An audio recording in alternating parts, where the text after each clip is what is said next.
Bom, pessoal, bom dia a todos. Nós vamos ter uma discussão hoje importante de tratamento de leucemia linfóide aguda, Filadélfia positivo. Quem vai apresentar é o nosso colega Paulo Henrique Alencar, que é egresso aqui do serviço, mas que hoje faz parte do nosso grupo de médicos. Então, Paulo, por favor. Bom dia, pessoal. Tá todo mundo me ouvindo bem? Sim, O Dr. Fernando me convidou para conversar um pouquinho com vocês sobre o tratamento da leucemia linfoblástica aguda Filadélfia positiva, tá? Como ele me apresentou, sou o Paulo, egresso aqui do serviço. Hoje em dia sou assistente dos ambulatórios aqui do Hospital Universitário Walter Cantídio, tá? E hoje a gente vai conversar um pouquinho sobre os novos tratamentos disponíveis para LLA, tá certo? E a gente vai ver o que tem de mais, tá bom? Inicialmente, a gente sabe que a LLA é a doença mais comum, é a neoplasia mais comum da infância. Em torno de 57,2% dos casos de LLA são em pacientes menores de 20 anos, né? Mas em torno de 42,8% desses pacientes, o diagnóstico se faz em pacientes maiores de 20 anos de idade, certo? Sabido por todos nós a diferença de prognóstico, né, dos pacientes que desenvolvem LLA na infância e a LLA no adulto. Isso muito se deve, entre outros fatores, às próprias características biológicas da doença, como a presença de inúmeros é, fatores, como mutações de bom prognóstico, que são bem mais prevalentes na infância do que na idade adulta. A gente pode perceber nesse gráfico, eu vou aumentar um pouquinho mais para vocês aqui, que na infância nós temos bem mais características, mutações, translocações de melhor prognóstico, seja hiperplegia, ETV6 RUNX1, cariótipo normal, do que na própria idade adulta, onde eu tenho uma presença bem maior, por exemplo, do que a gente vai discutir um pouquinho, que é da translocação 922, codificando BCR-ABL, rearranjo do KMT2A, hiperexpressão de CRLF2, que são características que classicamente são associadas a um pior prognóstico na LLA do adulto. É uma doença rara, como eu falei, mais prevalente, leve, ligeiramente mais prevalente em mulheres do que homens, tá? Nesse outro gráfico, a gente consegue enxergar até melhor, talvez, a prevalência que é ascendente dessas translocações de pior prognóstico na idade adulta, né? A gente vê que, por exemplo, que classicamente é de pior prognóstico, na verdade, né?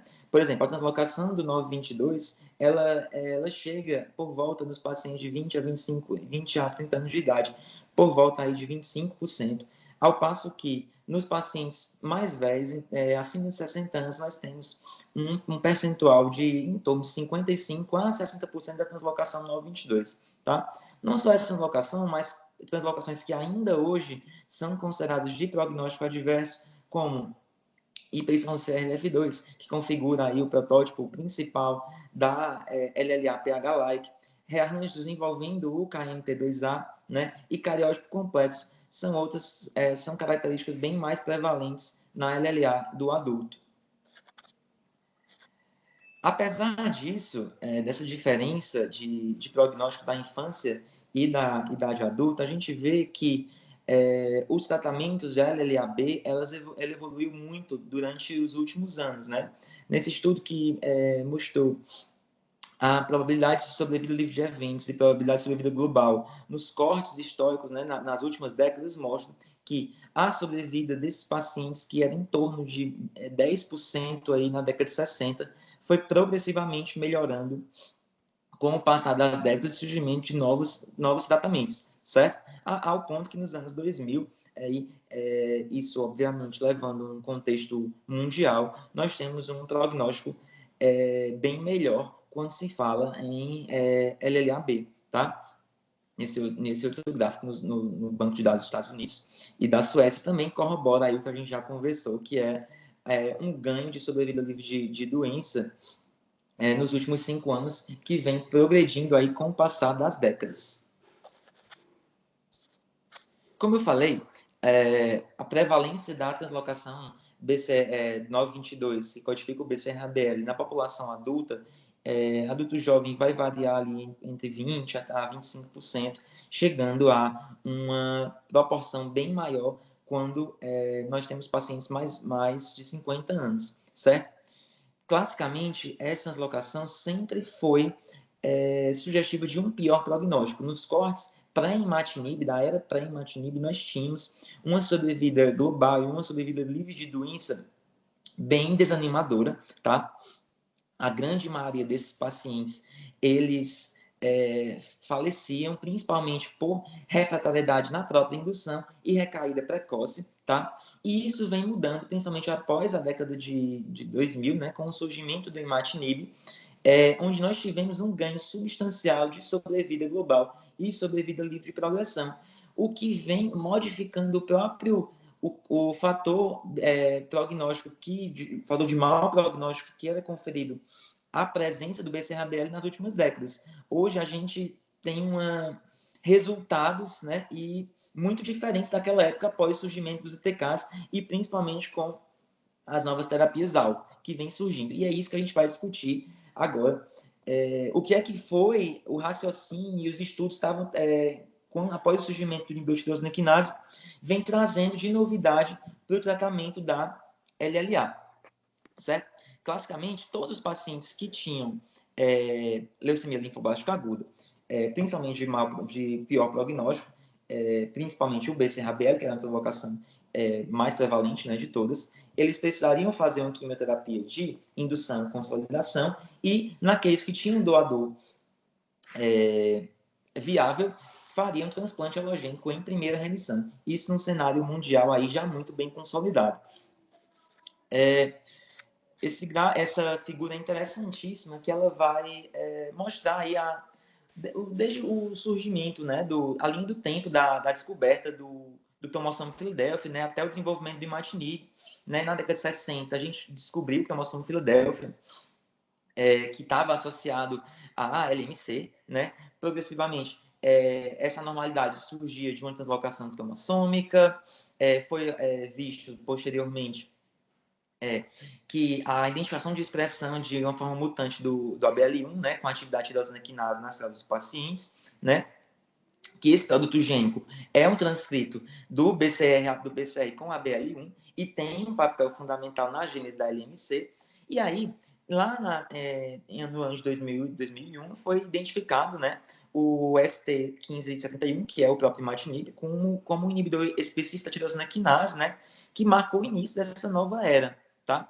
Nessa figura de baixo, a gente tem que o cromossomo Filadélfia ele se forma a partir da translocação entre o gene ABL1 no cromossomo 9, que se funde com o gene BCR no cromossomo 22, formando o cromossomo Filadélfia e gerando aí o gene de fusão BCR-ABL1, que codifica, né, uma proteína tirosina quinase constitutivamente ativa, certo? O que é que essa proteína, né, o BCR-ABL1, ela faz? Ela se liga ao ATP, vai fosforilar ali resíduos de tirosina em substratos intracelulares e vai ativar as vias de sinalização de proliferação e sobrevivência celular. Tá? O imatinib ele vai se ligar de forma competitiva ao sítio de ligação do ATP na proteína BCR-ABL1, ele vai bloquear a fosforilação desses substratos, inibindo aí a cascata de sinalização proliferativa, levando a célula leucêmica a perder a capacidade de se multiplicar,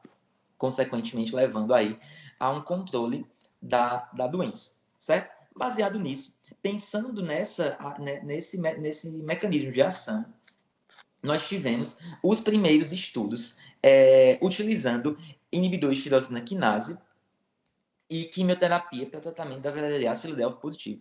O grupo Guimema, ele foi um grande entusiasta, estudou bastante essa relação. Inicialmente, nesses primeiros estudos, o primeiro, o 0904, onde ele avaliou pacientes com LLA Filadélfia positivo, né? Onde a base do tratamento seria fazer uma pré-fase com corticoide, quimioterapia de indução, e quando soubesse o status do BCR-ABL, nós tínhamos aí o acréscimo dessa medicação. Inicialmente, o desenho do estudo foi modificado porque houveram muita toxicidade quando associou o BCRA-BL à quimioterapia do estudo, e foi trocado naquela época, inicialmente. Houveram vários momentos aí de troca. Inicialmente foi acrescido a asparaginase, e no segundo momento foi trocado a quimioterapia de indução, que inicialmente era ITK, quando soubesse o resultado do BCRA-BL, mais quimioterapia, para o uso de corticoide mais inibidor de tirosina quinase, no caso, naquela época, o imatinib. Isso levou a impressionante... E, na verdade, nesse estudo, a consolidação seria com quimioterapia variada e consolidação com transplante halogênico naqueles pacientes que tinham doador, certo? Viável. Isso levou a essa associação de corticoide com inibidor de tirosina quinase na indução, mostrou assustadoras taxas de resposta hematológica completas, isso, claro, olhando do lado positivo. Em torno de 96% dos pacientes alcançaram resposta hematológica completa. Nós tivemos uma toxicidade infinitamente inferior quando foi associado na indução apenas corticoide com inibidor de tirosina quinase. Nenhum óbito foi registrado e nós tivemos um ganho aí de sobrevida global e sobrevida livre de doença em torno de 48%, tá?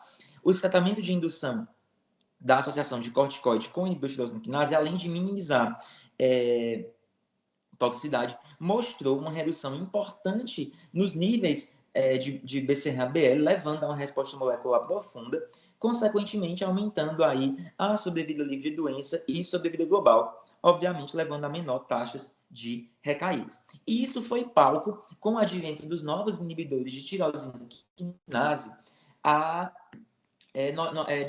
desenvolver novos estudos com os inibidores de tirosina quinase que vinham surgindo. O imatinib de primeira geração, depois surgiram os inibidores de segunda geração, e foi aí que houveram novos estudos nesse sentido. Um outro grande estudo também no mesmo grupo, só que esse estudo também do grupo mesmo, foi o 1205, em que foi utilizado inibidor de tirosina quinase de segunda geração, no caso da azatinib, com corticoterapia na indução. Era feita uma pré-fase com corticoide, quando diagnosticado e identificado, na verdade, a proteína de fusão, era iniciado o dasatinib 140, certo? E aí, o tratamento de indução era basicamente corticoide e inibidor de tirosina quinase. O corticoide ficaria ali em torno de 30 dias e o inibidor de tirosina quinase ficaria ali de indução em torno de 85 dias e depois se manteria na consolidação. Como nesse estudo o foco era identificar uma indução livre de quimioterapia e sua capacidade de atingir remissão de doença, e como foram feitos em vários centros, o tratamento de consolidação foi de acordo com a expertise do centro que estava fazendo o estudo, certo? Então, nesse estudo, o que a gente pôde observar? Que na indução, todos os pacientes que fizeram quimioterapia free, apenas com DASA 140 mais corticoide, mostraram aí remissão hematológica completa. Então, todos entraram em resposta hematológica completa. E só corrobora o que a gente já sabe hoje, que nos pacientes com LLA, principalmente LLA Philadelphia positivo, onde a gente tem um agente que pode reduzir de forma importante a carga tumoral de doença, a gente sabe que esses pacientes não necessariamente vão precisar de uma quimioterapia muito intensa na terapia de indução. A gente sabe que o grande gargalo da LLA, isso não é surpresa para ninguém, é altas taxas de recaída. Mas hoje, principalmente com esses estudos que foram feitos, a gente sabe que com pouca quimioterapia, mas com uma terapia alvo e certeira, a gente consegue induzir remissão com muito menos toxicidade e muita eficácia.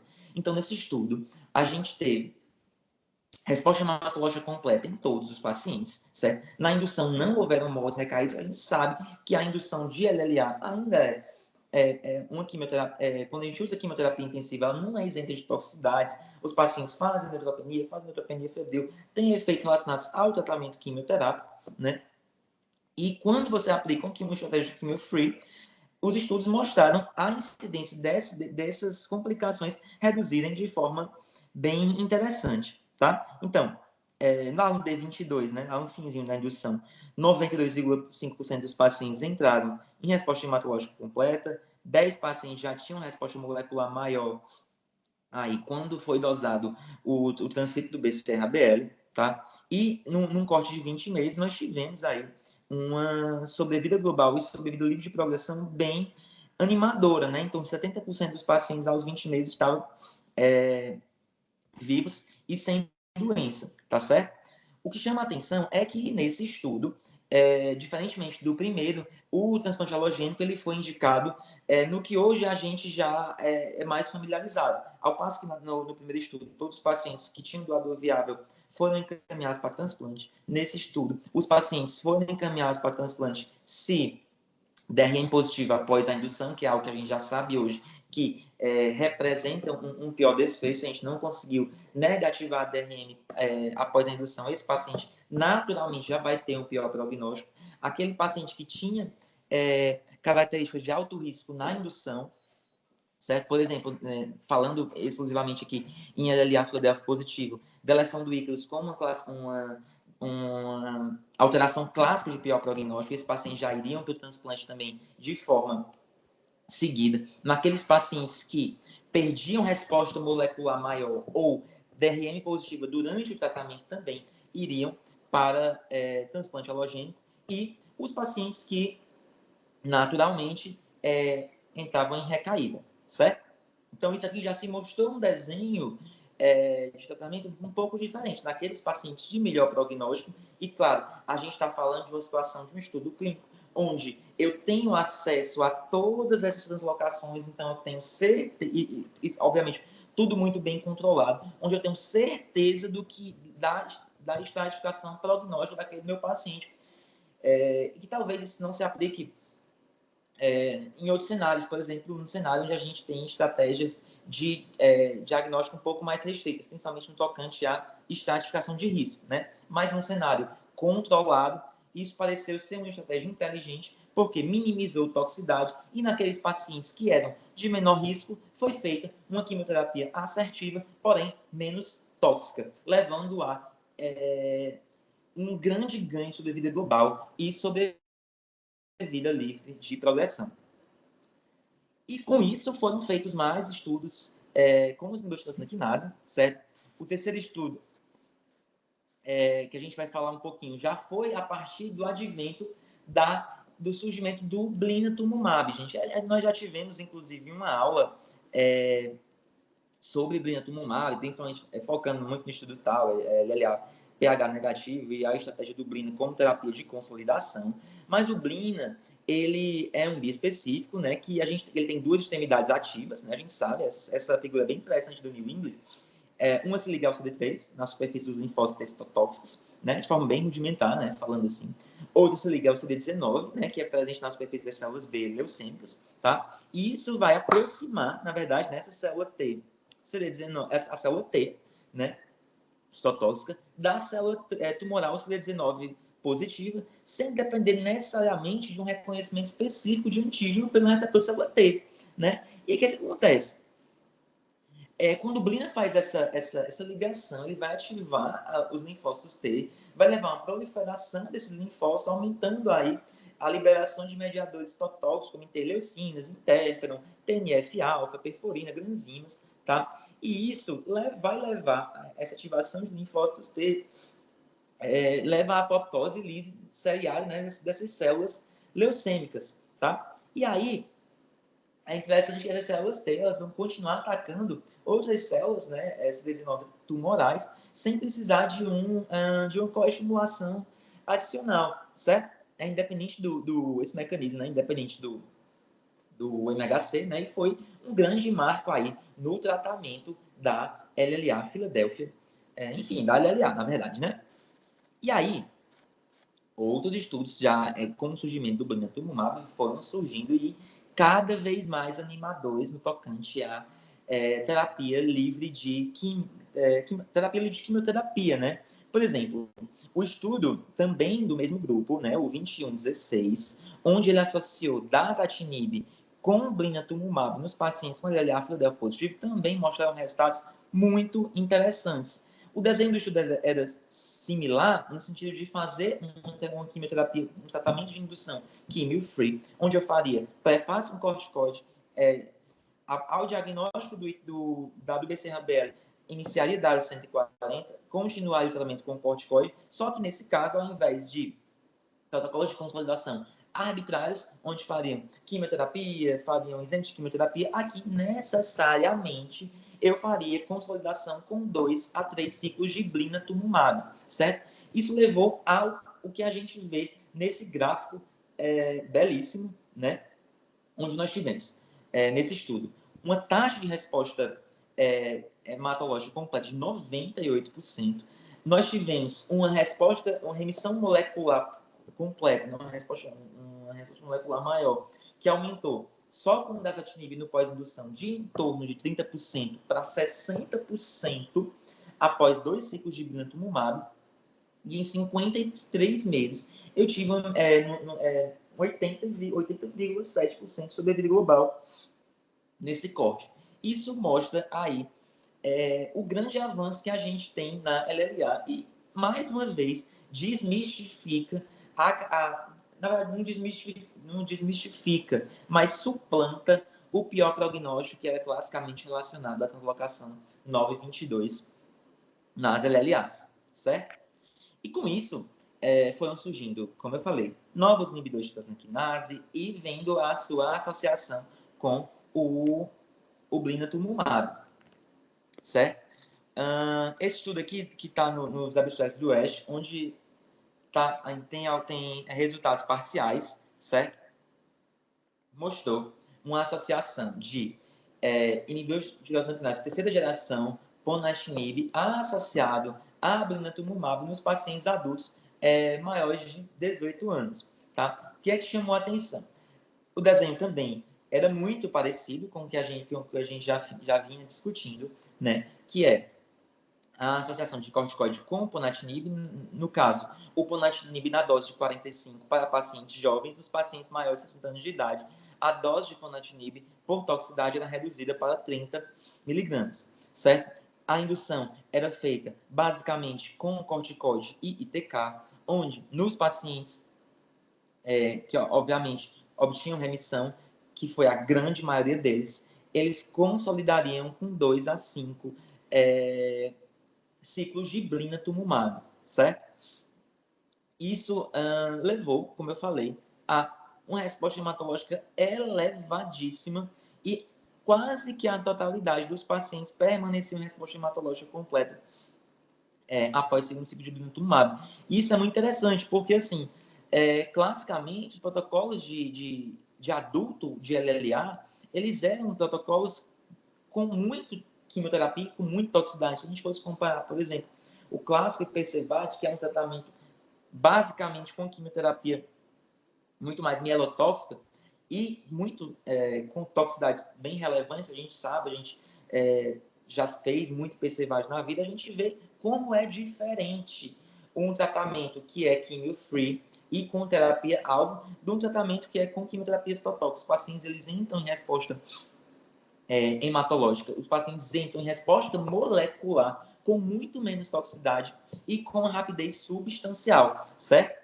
Quando a gente estima a sobrevida global, né, que o estudo ainda está acontecendo, num corte de 18 meses, a gente estima uma sobrevida global aí de 91,6%. Todos esses estudos, eu não acabei não falando, né, também do estudo anterior, que era da azacumulina, mas os pacientes a indicação de transplante halogênico se manteve, né? Aqueles pacientes que tinham DRM positivo após indução, que é o que a gente hoje em dia sabe, né? Pacientes que tinham DRM positivo após indução, pacientes que perdiam resposta molecular maior, pacientes que positivavam DRM durante o tratamento ou pacientes que tinham características de alto risco. Esses pacientes com características de alto risco, independentemente do status de DRM ou de resposta molecular, eles iriam para o transplante halogênico, porque é sabidamente fator pior prognóstico, como eu falei, dentre eles, no caso principalmente da LLA, pH positivo, a doação do Icarus, certo? E isso, gente, foi criando novos paradigmas de tratamento. Isso a gente está falando a nível, obviamente, mundial, né? Quando a gente olha nos congressos, o que se discute hoje em dia, a gente assiste aula e os últimos guidelines que vêm saindo, nós já estamos vendo essa mudança de paradigma ser estabelecida, tá? Por exemplo, quando a gente parte os updates anuais que a gente tem no AJH, né?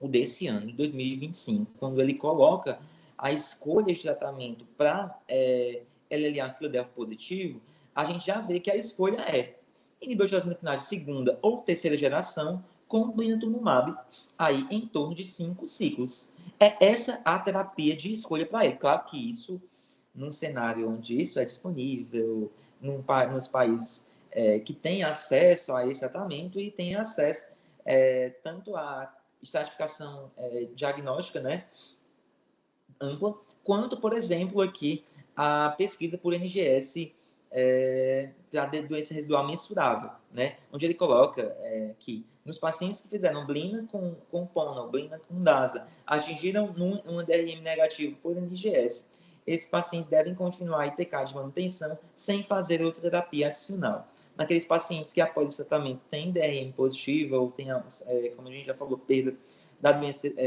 perda de resposta molecular, eles vão ser candidatos a CAR-T e a partir da DRM, transplante halogênico. A gente olhando assim é algo incrível, né? Assim, é uma terapia animadora demais, mas que infelizmente no nosso país ainda o acesso tanto a estratégia de quimioterapia livre de doença, enfim, a estratégia de quimioterapia livre com ITK e blina é pouco acessível. A estratificação de doença residual mensurável por NGS também é pouco acessível. CAR-T ainda é um gargalo mesmo no privado, apesar de nós termos aqui no Ceará nosso centro, tá? Então, acaba que isso deve ser visto com muito bom senso, de acordo com a realidade de cada região. A gente está aqui falando das novas terapias, mas óbvio que isso se aplica em determinados locais, em determinadas situações, certo? Então, esse aqui foi o que o guideline mais atual do AJH recomendou. E isso também se faz presente, por exemplo, no guideline que saiu no JAMA, né, do MD Anderson, do manejo da LLA, também de 2025, recente, onde ele colocou aqui, já foi um pouquinho mais, né, um pouco mais palpável, né, o tratamento da LLA Philadelphia positivo. Ele já sugeriu que nas LLAs pH positivo, que são em torno de 75%, o tratamento deve se basear preferencialmente ITK com blina, com manutenção de inibidor quinase, mas naqueles casos, obviamente, onde isso não é disponível, vai ser feito ITK com quimioterapia. Idealmente, baseado por NGS, o monitoramento de doença residual mensurável e nós ainda temos aqui as indicações clássicas de transplante, que foi o que a gente já falou, né? Falando em LLAB de alto risco pH positivo, a gente tem o genótipo, né, da deleção do Ícaros, né, que é muito associado com um mau prognóstico, tá? E assim, a gente sabe que ele sugere, né, recaída precoce, pior resposta a um tratamento inicial, né?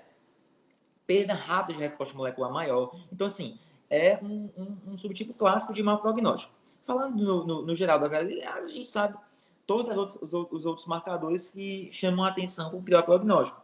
Hiperexpressão do CRLF2, levando a um pH-like, citogenética de alto risco, hipoploidia, cariótipo complexo, rearranjo do KMT2A, o antigo MLL, né? Early TP, nas LLAs T, que ainda é o nosso gargalo. Mas, assim, falando em LLAB, o transplante ainda é uma estratégia parceira, aliada nesses pacientes de alto risco, naqueles pacientes que a gente não consegue aí fazer uma estratégia de quimioterapia, livre de quimioterapia, com acesso a uma ampla estratificação diagnóstica.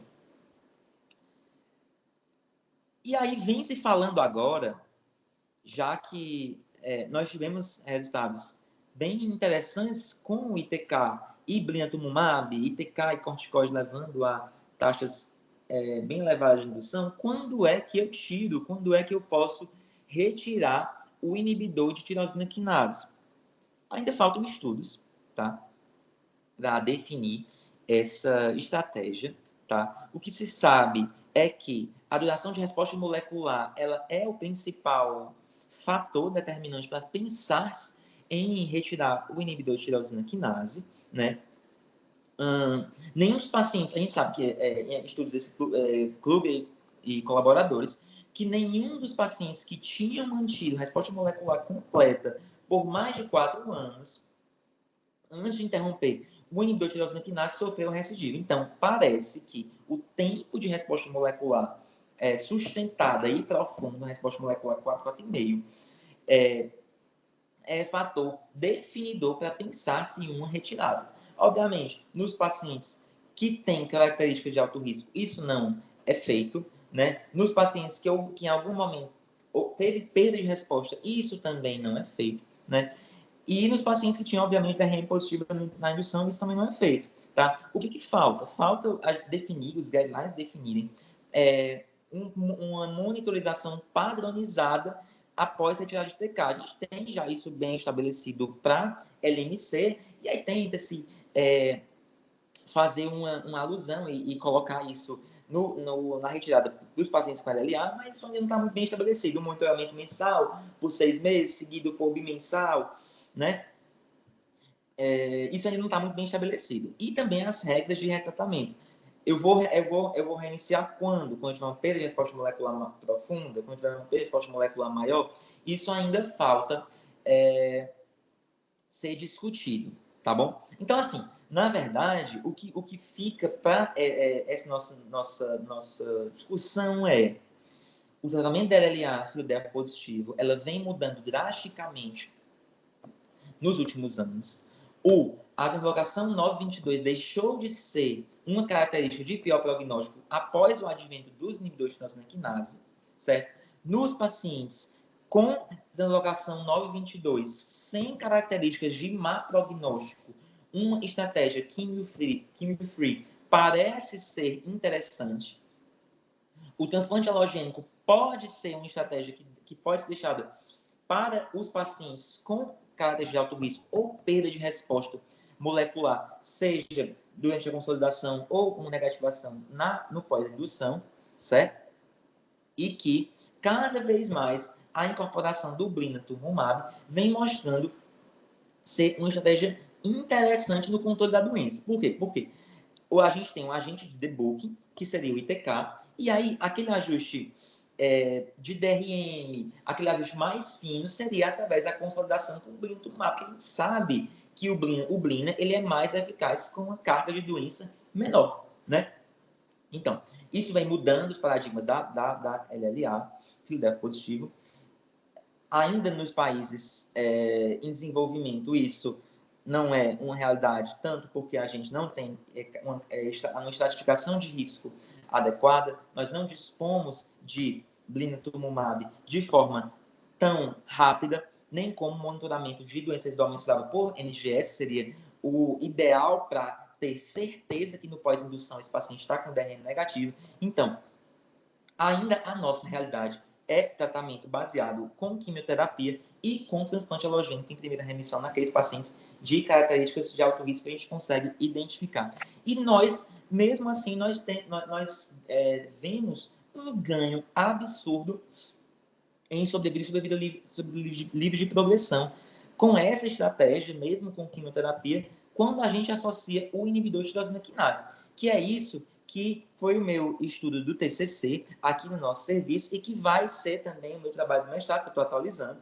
Eu vou trazer aqui para vocês de forma bem rápida, para a gente poder conversar um pouquinho sem tomar muito nosso tempo, né? Porque o tempo passa rápido.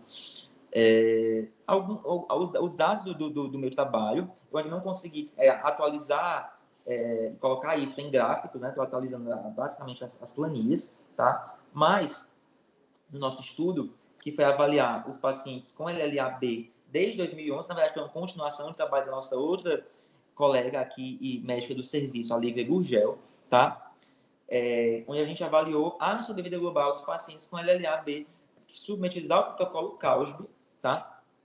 Desde 2011 até 2022, foi o corte que eu fiz, agora estou ampliando aí até 2024, tá?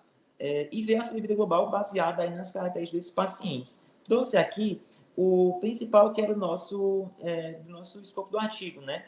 O BCABL. A gente tem um gargalo porque, na época, lá em 2011, a gente não tinha tanto acesso à biologia molecular como a gente tem hoje. Então, talvez, nesses não realizados, a gente tenha algum paciente aí pH positivo, tá? Mas, o que esse gráfico anima é que a sobrevida global dos pacientes com LLA pH positivo foi acima de 75%, né? Nesse corte de 5 anos.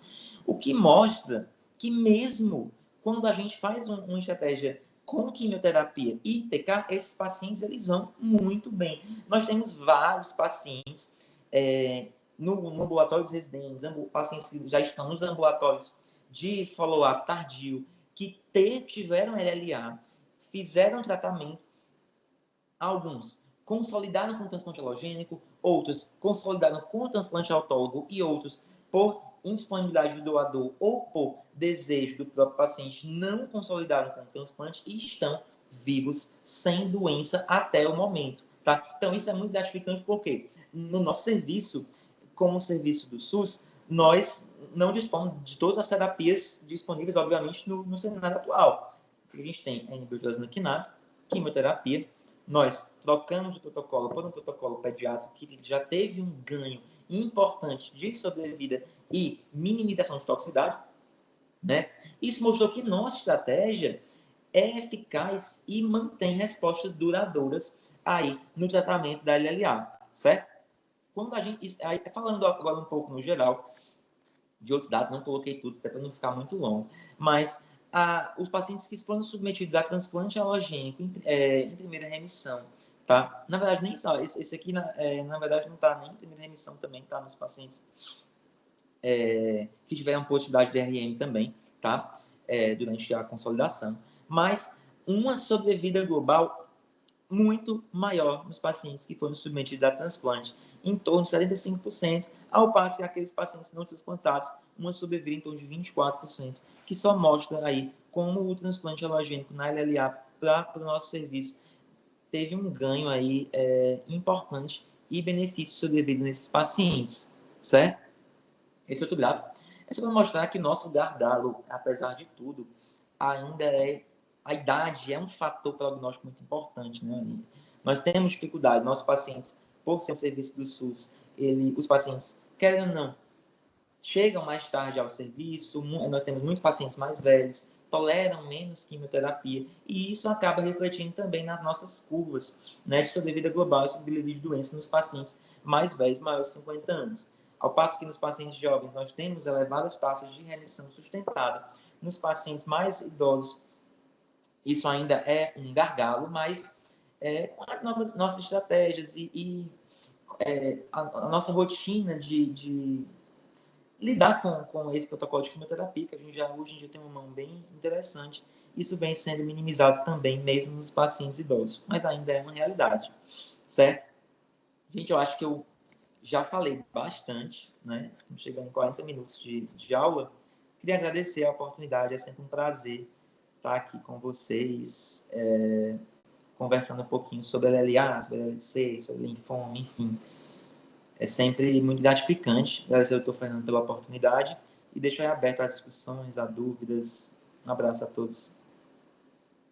Obrigado, Paulo, pela excelente apresentação, pelo resumo, atualização. Você, ao longo da sua apresentação, uma coisa que me ocorreu é de fazer uma pergunta. Se você tivesse todas as condições no mundo ideal, né, como é que você trataria hoje um paciente com leucemia linfóide aguda, Filadélfia positivo, que chegasse ao seu ambulatório? Se você tivesse todas as condições. Professor, hoje em dia, eu tenderia, se eu tivesse tudo de estratificação de risco, eu tivesse certeza e conseguisse definir se aquele paciente era de bom prognóstico ou pior prognóstico, eu tentaria fazer uma estratégia quimio-free, com ITK, corticoide e blinatumomab nesses pacientes, deixando aí o transplante halogênico naqueles pacientes de alto risco e nos pacientes que tiverem algum sinal de perda. Mas isso eu teria que ter confiança mesmo na minha estratégia de risco e na minha doença residual mensurável. Em outra situação, eu sempre ficaria com uma pulga atrás da orelha, mas eu acho que numa situação hipotética dessa, eu faria uma estratégia Chemical Free. né? Uma questão que me preocupa é porque, assim, você precisa de um suporte não só de medicamento, mas também na questão da melhor definição. Se, por exemplo, você tem um Philadelphia Like, né? Se você Sim. tem um KMT2A associado e, infelizmente, é mesmo a astometria, né, que faz a pesquisa do Ícaros através daquele CRLF2, que a gente não faz também na nossa rotina, né? Exatamente. Então, eu acho que isso dificulta um pouco Demais. a definir essa decisão. E, assim, de alguma maneira, a gente vê uma grande evolução, né, nesse tratamento. E, como você mostrou muito bem, é muito interessante. Primeiro, assim, você tem lugares, né, desenvolvidos, onde a Alemanha, por exemplo, o percentual de doente que vai para o transplante halogênico é mínimo, né? É Uhum. pequeno, porque eles fizeram durante alguns anos um estudo com Blina e, e aí randomizavam e acabaram viram que quem usava Blina em primeira linha tinha um resultado muito superior, então passou a ter acesso e isso assim, muda muito, né, a questão. Para nós é diferente, né? Aqui já tem um ganho, porque Total. nós tivemos as crianças há já alguns anos, há mais de ano, né, que elas têm acesso nos refratários. Aqui é sempre contexto de refratário, né? Exato. E uma janela muito como ponte para transplante, então acaba que pelo custo essas drogas entram sempre como ponte, e aí a gente acaba não tendo como evitar o transplante nesses doentes. E agora também foi aprovado para os adultos, né? A Sim. possibilidade de você fazer em quem tem DRM positiva, né? Na Exato. verdade, DRM detectável, né? Que é o termo mais adequado, o Exatamente. mensurável, para pacientes adultos também. Mas, assim, uma grande questão, a grande preocupação é porque isso no papel é muito interessante, mas você fazer isso acontecer na prática, com Muito a questão difícil. de pesquisa de doador e leito disponível no SUS, há que seja necessário uma interação muito grande entre o serviço de hematologia e do transplante, Sim. e mesmo nós aqui que trabalhamos de maneira conjunta, alinhada, a gente tem muita dificuldade, né? A gente trabalha de maneira muito assim cooperativa esses dois serviços, a gente está muito próximo um do outro, mas é um esforço hercúleo, né? Vocês sabem, Uhum. os residentes sabem, os médicos assistentes que estão envolvidos com LLA e tudo, e outras doenças. Como a gente tem muita dificuldade de fazer isso acontecer no tempo necessário, porque é uma corrida contra o tempo, né? Total. Mas aí são duas coisas que eu queria comentar, Paulo, da tua aula. Primeira delas, e assim, que com relação, principal, para mim é impactante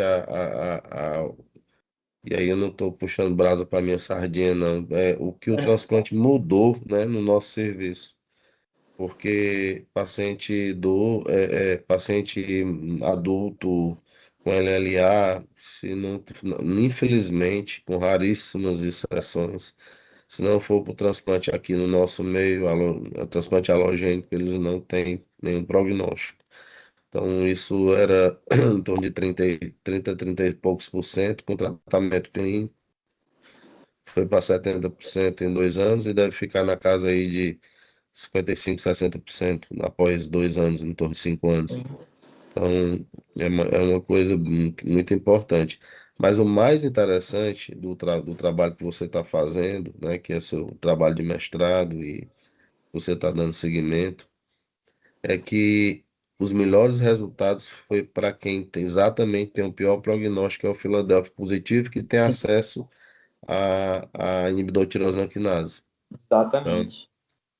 eu acho que isso é uma mensagem muito É muito animador, valiosa. né? Assim, É, mostrando realmente que quando você tem um alvo, né, você pode tratar melhor os doentes. Mas, enfim, eram esses comentários eu queria abrir para os demais colegas.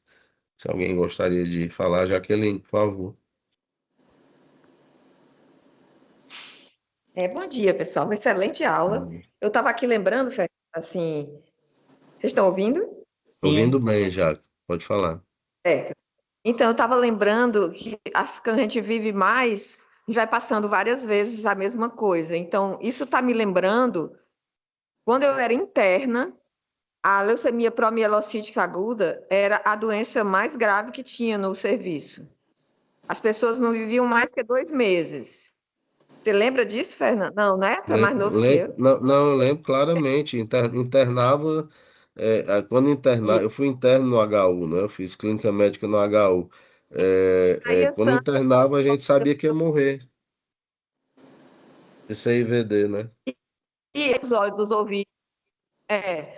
Então, isso está me lembrando, isso aí, essa revolução aí que na LLA Filadélfia Positiva, me lembra essa coisa também. E eu queria só perguntar ao Paulo, dos pacientes aí do KIT, do HU, com relação aos efeitos colaterais de longo prazo dos inibidores de tirosina quinase, porque nós que fazemos a parte de LMC, estamos muito focados nisso, né? Então, essa dose alta de dasatinib de 140 foi associada a derrame pleural, hipertensão pulmonar. Se você tem isso de alguma forma nos teus dados. doutora, nesse estudo a gente não colocou de efeito colateral no estudo, não. Mas, assim, o que a gente...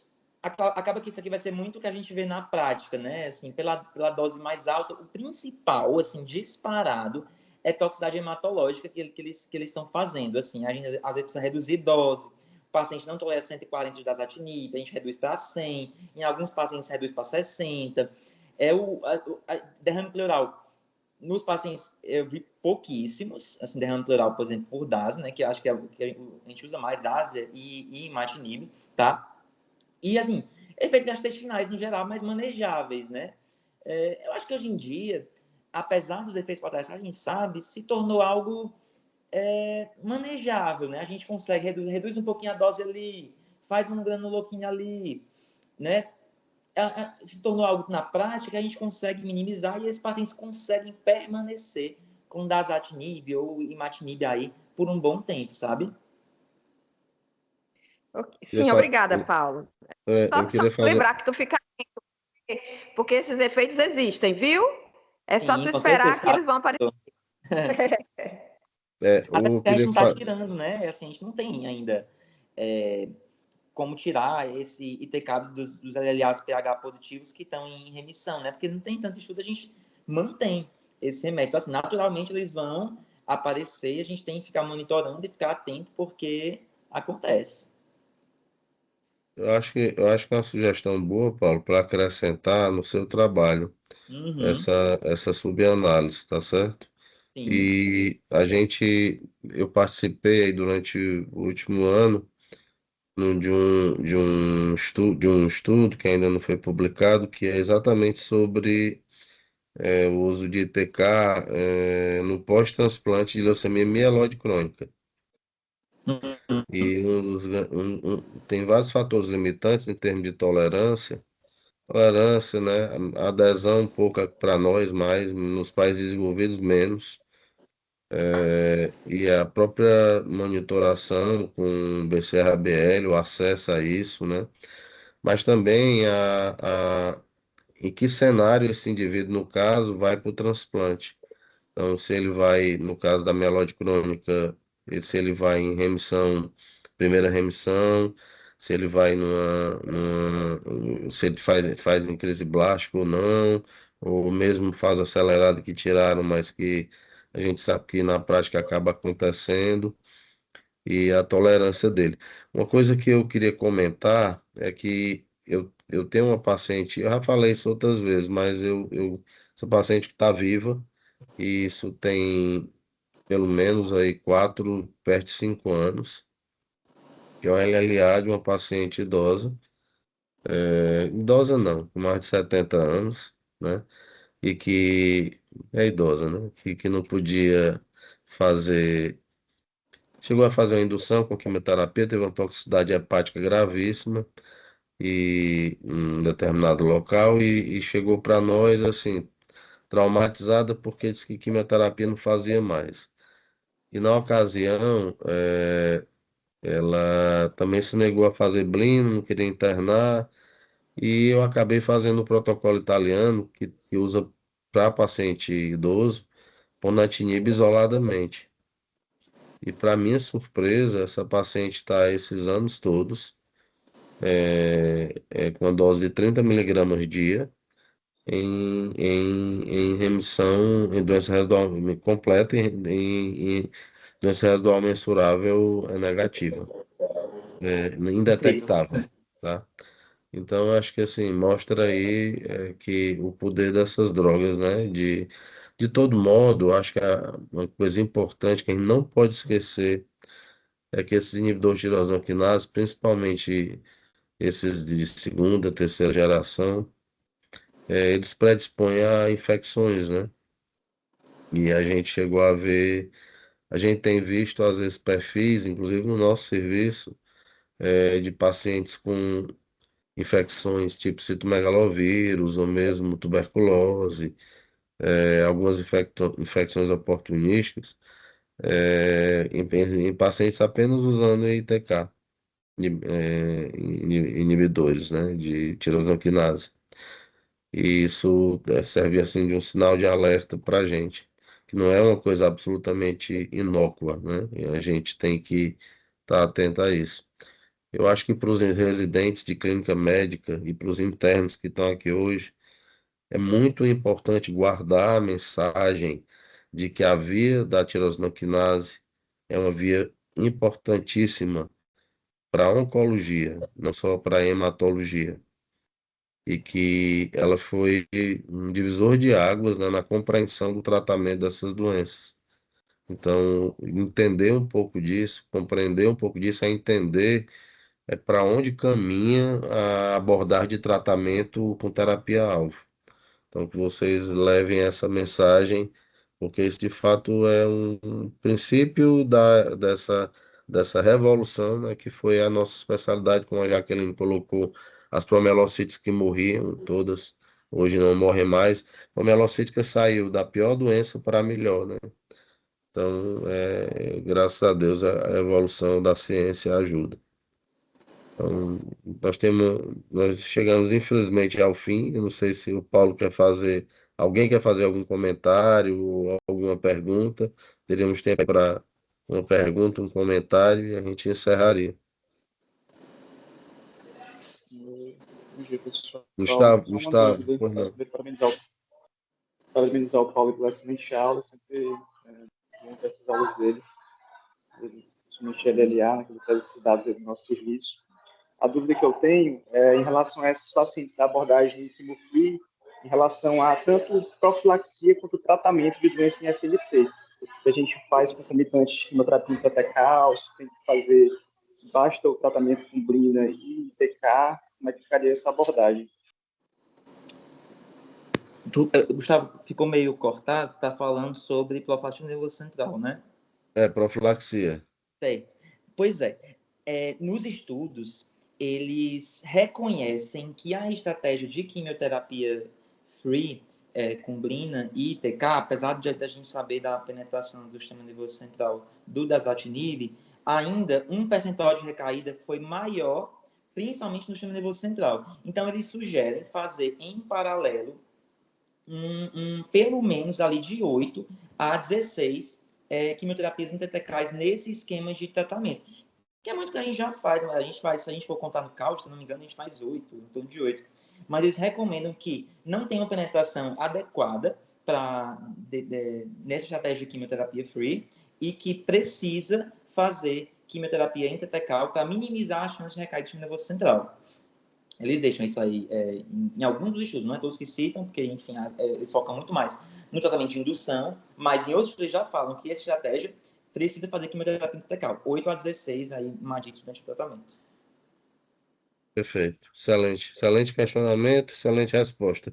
Então, acho que a gente terminou, chegou ao fim. Obrigado, Paulo Henrique, pela excelente apresentação e um bom resto de semana. Próxima quarta nós não teremos sessão, porque oficialmente começará o Congresso de Hematologia, né?